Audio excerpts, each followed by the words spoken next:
So a few years ago, I found myself in a really deep, dark place. Like, it was really bad. I literally had blackout curtains covering all of my windows because I didn't want to know how many days had passed. I didn't want to know if it was morning or night. I just didn't want to exist. That's like literally how I felt. And at the time, I didn't really know what I was battling, but it ended up being a very heavy dose of depression. I just felt so sad and lost and confused. And I feel like most people in my situation probably would have turned to God in that moment. I feel like that's a pretty common thing to do when you're feeling that low. But I've never been a religious person, so that just didn't feel right to me. But that situation did make me start thinking about other spiritual philosophies, and Buddhism is the first thing that came to mind because I'd actually taken Japanese in college, and studying Buddhism was one of the tests that we had. And I just remember thinking that that wisdom was just, I just felt like it really aligned with me and my character. So I ordered a book about Buddhism and I read it. And then I read another one and another one and another one and another one. And I think I listened to a few on Audible. And one quote that I think perfectly sums up Buddhism is, to study Buddhism is to study ourselves. To study ourselves is to forget ourselves. And I think what they mean here when they say forgetting ourselves is not, literally forgetting ourselves, but more like just not being so hyper focused on the self and therefore being more immersed in reality and experience and not letting worries and difficulties and stuff like that get the best of you, which I know is easier said than done. This book, Buddhism Plain and Simple, does a really fantastic job of saying what I'm trying to say. I'm not the best with words, but this book is. The Buddha Dharma doesn't ask us to give up control. Instead, it acknowledges that we never had it in the first place. When we can see this, the desire to control naturally begins to wane. The point is not to try to stop exerting control or to condemn the desire to control as bad or wrong. The point is to see things as they are, to acknowledge what's really going on. Through such acknowledgement and recognition, we can cease to suffer. So if you're willing to open your mind a little bit, I am fairly positive that this video will change your life, okay? I really feel that this information that I'm about to drop will change your life. Well, really, it's Buddha's information, but you know what I'm trying to say. And a quick disclaimer, I just want to say that I am not a Buddhist. I do not identify as a Buddhist. I just think the philosophy is insanely wise, and I'm very much into it. I can say without a doubt that studying Buddhism has been one of the most impactful things I have ever done in my entire life. It really helped me through my period of darkness, and I feel like it set me on a better path, and I just think it has the power to do that for so many people. And so I thought today I would love to share with you guys 5 of my favorite lessons that I learned from reading books about Buddhism. But before we get into it, I would just like to take a moment to thank today's sponsor, Simple Habit. So Simple Habit is this absolutely amazing 5-minute meditation app that is designed to help busy people stress less, achieve more, and just live better. Some of the world's most successful people swear by daily meditation, and for a very good reason. It has been shown to decrease your stress, enhance your focus, calm your anxiety, and just in general make you feel more in control of your emotions, which I think we can all agree that is very beneficial, especially in 2018. I personally love Simple Habit because it only takes a few minutes and it makes it so easy to squeeze in your daily dose of meditation. In the past, I have always struggled to make time to meditate, but with Simple Habit, there is literally no excuse. So how does it work? You simply open up the app, and from there you'll find hundreds of guided meditations provided by some of the world's best teachers. The meditations are categorized for symptoms such as anxiety, stress, depression, anger management, or life situations such as wake up, motivation to study, or tough day at work. They also have a special section to help you sleep, which I've started to make great use of. It is so relaxing to fall asleep to such a calm and peaceful experience. So if you guys would be interested in trying out Simple Habit for yourselves, they are offering anyone watching this video a free 7-day trial. All you have to do is check out the link in my video description and give it a click. So what exactly is Buddhism? Is it a religion? Is it philosophy? This is kind of a common debate, but if you were to ask me, I would say it's more of a philosophy that focuses on mental awareness and mental freedom, whereas religion, when I think of religion personally, I think of prayer, worship, belief, which is something that I don't see in the side of Buddhism that I've studied. A Buddha is simply a person who is awake, nothing more, nothing less. Buddhism is not a belief system. It's not about accepting certain tenets or believing a set of claims or principles. In fact, it's quite the opposite. It's about examining the world clearly and carefully, about testing everything and every idea. Buddhism is about seeing. It's about knowing rather than believing or hoping or wishing. It's also about not being afraid to examine anything and everything, including our own personal agendas. The Buddha himself invited people on all occasions to test him. Don't believe me because you see me as your teacher, he said. Don't believe me because others do. And don't believe anything because you've read it in a book either. Don't put your faith in reports or tradition or hearsay or the authority of religious figures or text. Don't rely on mere logic or inference or appearances or speculation. The Buddha repeatedly emphasized the impossibility of ever arriving at truth by giving up your own authority and following the lights of others. Such a path will lead only to an opinion, whether your own or someone else's.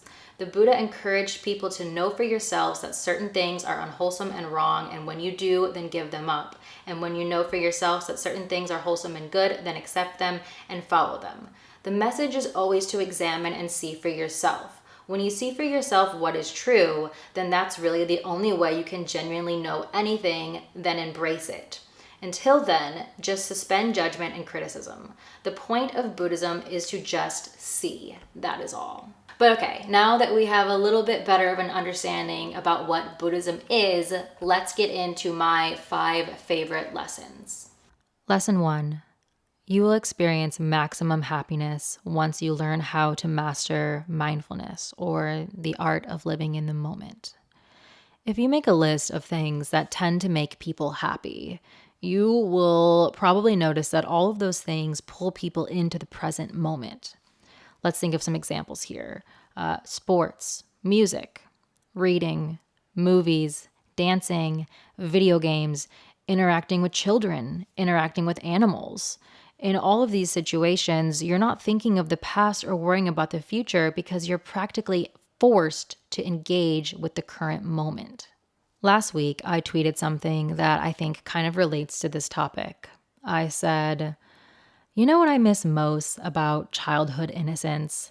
Having no concept of time. We all took that shit for granted because it's so easy to find happiness in the moment when you don't know what you have to do next, when there's no such thing as next. Schedules hold us hostage. Now, I totally understand that schedules are pretty much essential to modern day life. I wasn't saying that we should forego all responsibilities and behave like children if we truly want to be happy. But I think it could be very healthy to have bursts where you adapt this kind of mindset. So for me, every Sunday, I do my best to have zero scheduling. I try to be as spontaneous and free as I possibly can. I try to go against the grain of my normal routines as much as I possibly can. So maybe I'll wake up and I'll just jump in the pool. And then I'll ride my bike to the grocery store and eat some fresh fruit in the park nearby. And then maybe I'll go and I'll take a Pilates class. But the point is, I don't know what's next. And it is fucking therapeutic. I am telling you guys, you have to try it. Or if that's not an option for you, like if you can't live free for an entire day, like you have children or some other major responsibilities, I get that. Maybe just try doing this for 15 minutes. Don't think of the past. Don't think of the future. Just take in that very moment. The sights, the sounds, the smells. Just take in every tiny detail and hyper focus on the moment. And I think you'll find that it can be very intoxicating. I want to read you guys one of my favorite quotes from Thich Nhat Hanh. He says, "In order to love, you must be here. That is certain. Fortunately, being here is not a difficult thing to accomplish. It is enough to just breathe and let go of thinking or planning. Just come back to yourself, concentrate on your breath, and smile. You are here, body and mind together. You are here, alive, completely alive. That is a miracle. Some people live as though they are already dead. There are people moving around us who are consumed by their past, terrified of their future, and stuck in their anger and jealousy. They are not alive. They are just walking corpses. If you look around yourself with mindfulness, you will see people going around like zombies. Have a great deal of compassion for the people around you who are living like this. They do not know that life is accessible only in the here and now." Lesson number 2. Try to look at life with a beginner's mind. The saying goes, if your mind is empty, it is always ready for anything. It is open to everything. In the beginner's mind, there are many possibilities, but in the expert's, there are few. Essentially, the more you think you know, the more closed off you become to challenging your stored knowledge, which is more than likely incorrect, biased, or outdated. But by channeling your younger self, the version of you who didn't understand hardly anything, you tap into a possibility to learn from every single moment. There's this quote. It's literally one of my top 5 favorite quotes of all time, which is saying a lot because I love my quotes. And I think it really pertains to this perfectly. It goes, "The foolish reject what they see, not what they think. The wise reject what they think, not what they see." It's one of those ones that you really have to say to yourself a few times because it's just so freaking deep. But basically, it's saying, try to remember that what you think you know isn't shit. You don't know shit. And if you remember that, you will become much wiser and way more dimensional. Cultivating your beginner's mind will also help your relationships flourish. When we think we have it all figured out, it gets in the way of communication. It basically puts up a blockade that prevents you from truly listening and bonding deeply with another. And I want to read a bit from a book again. It is a different book. It is called Zen Mind, Beginner's Mind, and I think it sums this up perfectly. When you listen to someone, you should give up all of your preconceived ideas and your subjective opinions. You should just listen to him. Just observe what his way is. We put very little emphasis on right and wrong or good and bad. We just see things as they are with him and accept them. This is how we communicate with each other. Usually when you listen to some statement, you hear it as a kind of echo of yourself. You are actually listening to your own opinion. If it agrees with your opinion, you may accept it. But if it does not, you will reject it or you may not even really hear it. Lesson number 3. Treat your emotions and frustrations with the same patience and love that you would give a child.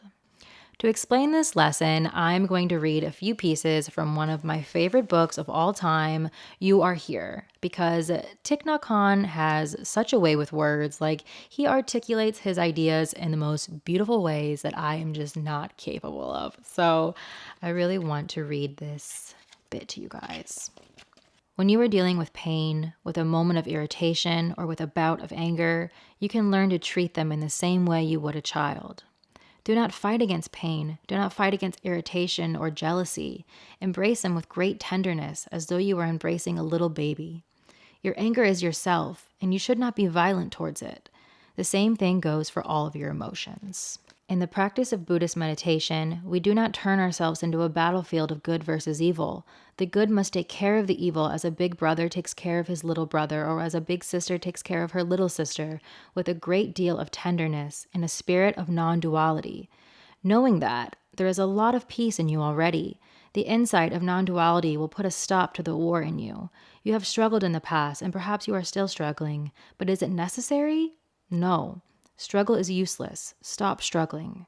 Now, this is definitely easier said than done, and I know that dealing with emotion can be quite difficult.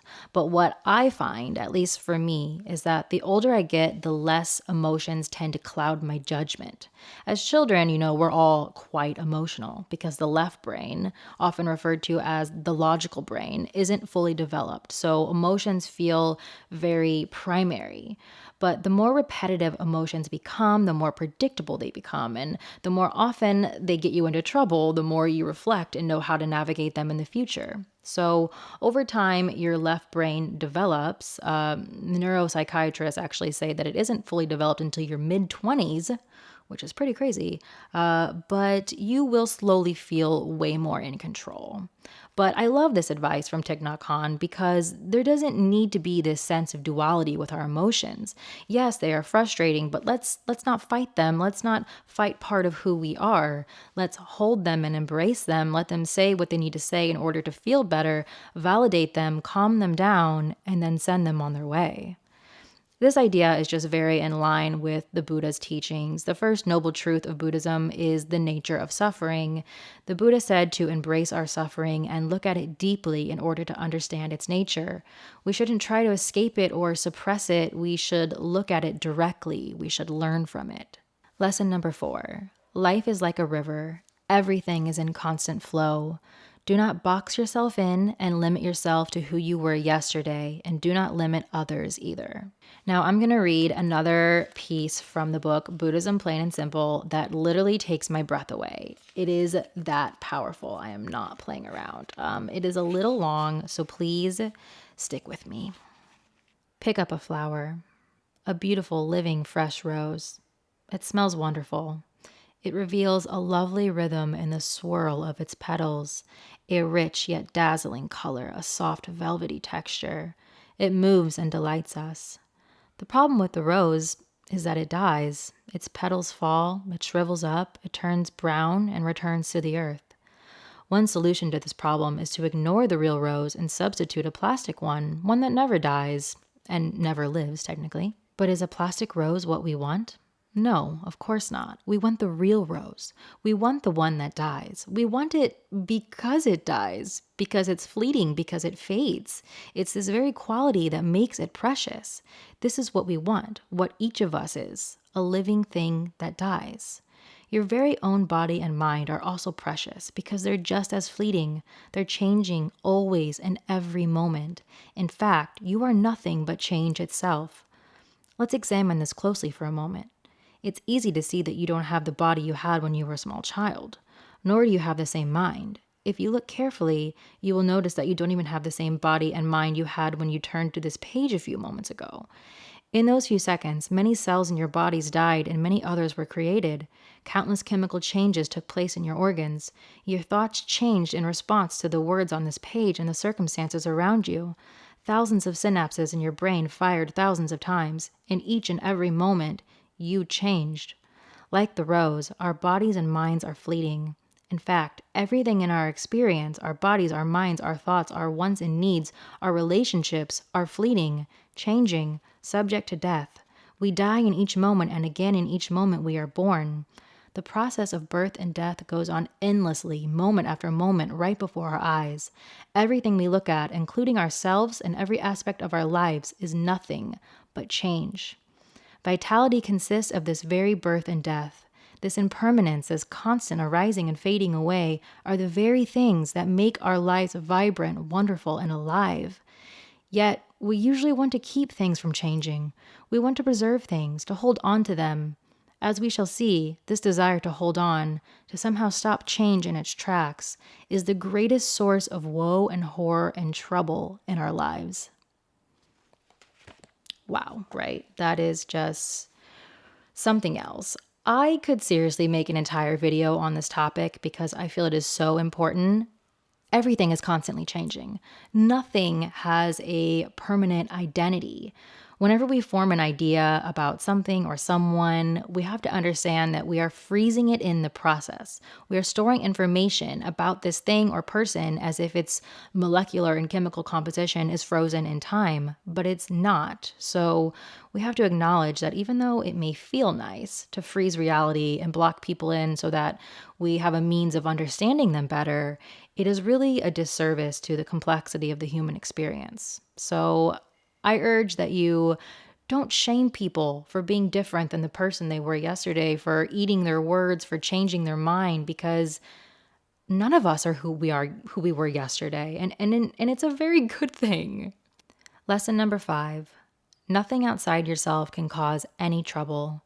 You yourself make the waves in your mind. There's this Buddhist quote that goes, "If your mind is calm and constant, you can keep yourself away from the noisy world even though you are in the midst of it."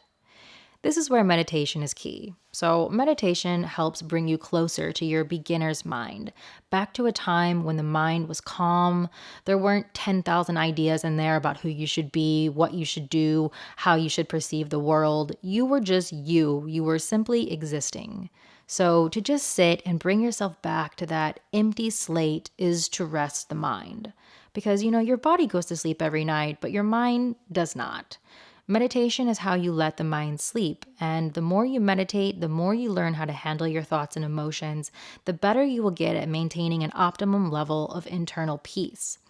And while I'm still very much trying to master this, I'm nowhere close. I do know that this is true because I have been in the presence of someone who has mastered it.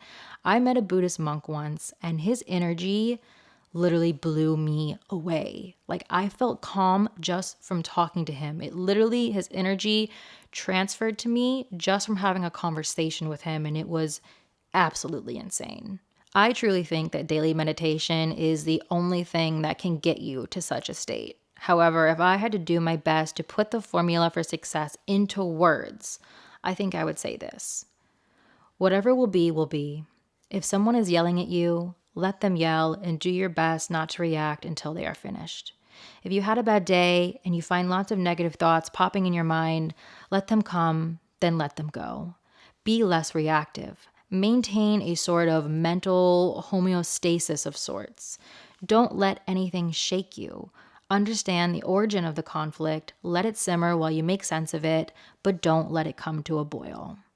This is something that I'm really working on. I wish that I could be less reactive. Think more, speak less. Make sure that when I speak, my words are a perfect reflection of how I truly feel. Make sure that I am approaching the situation with logic, understanding, and love.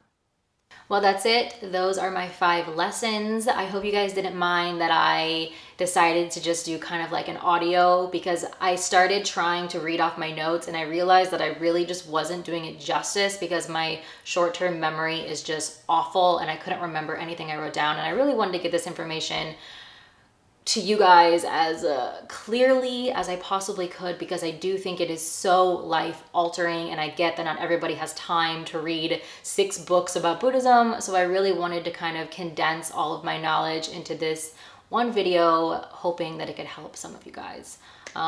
Yes, so if you're interested in any of the books that I mentioned, I'm gonna go over them really quickly with you guys. So if I could recommend, okay, I have 2. If you have literally no free time in your life and you want a quick, easy read that will definitely change your life, I recommend this one. This is called You Are Here. It's by Thich Nhat Hanh. Amazing.